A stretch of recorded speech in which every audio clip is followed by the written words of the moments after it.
A controversial conference kicked off today between state lawmakers, corporations, and lobbyists. Organizers say it's all about education and exchanging ideas. But as IT mate's Bennett Haberly explains, protesters say it's a secretive group drafting laws behind closed doors that often end up laws in states like Indiana. In some cases, that is what occurs, Dave and Lori. It's called Alec, the American Legislative Exchange Council, and it costs money to belong to this nonprofit that's having its conference at the JW Marriott this week. Members come from the private sector, big corporations, and lobbyists who offer scholarships for lawmakers to attend. Protesters gathered there today, claiming the conference undermines the legislative process. Protesters filled the streets outside the JW Marriott Hotel. Inside, armed security was in place for a conference between lawmakers and members of the private sector. In closed-door meetings we aren't allowed to show you, ideas for potential laws are being discussed. The task force meetings, why keep those private? Why not let them open to the public? Well, the reality is that people want to have free and open debate and discussion, and sometimes they require privacy for that. Now, the reality is... But aren't they public laws being made in private? They're not public laws. They're discussions of model policies. That, in turn, potentially could become law.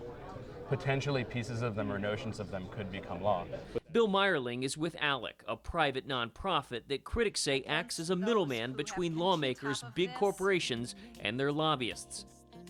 Alec members have gathered in Indianapolis to discuss model legislation, ready-made bills that can be supplanted in states ready to act. It's a time saver for legislators back home. Isn't the key difference, though, that here private members of the private sector and elected leaders have an equal vote on what becomes law? No, not law, model legislation. But critics say model legislation is often carbon copied. IT Mate found this Alec resolution about states' abilities to regulate coal emissions was copied word for word into a resolution sponsored in the Indiana State House. In addition to that, this Alec policy that repealed a common construction wage became part of an Indiana law last year. So I think it just gives them extreme access to the inner workings of public policy in Indiana, and it all goes on behind closed doors. Julia Vaughn is with Common Cause Indiana, a group opposed to Alec's role in the legislative process. From our perspective, they're a lobbying organization masquerading as a charity. To try to say that this is all secret is misleading, to say the least.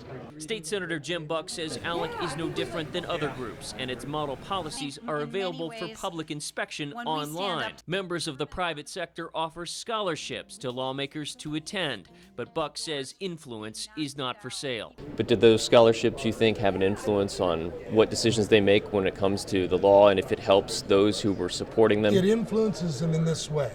They're wiser and smarter on a holistic basis. Now, Buck says he has received scholarship money in the past, but didn't this year because the conference is close proximity, obviously, to the State House here in Indianapolis.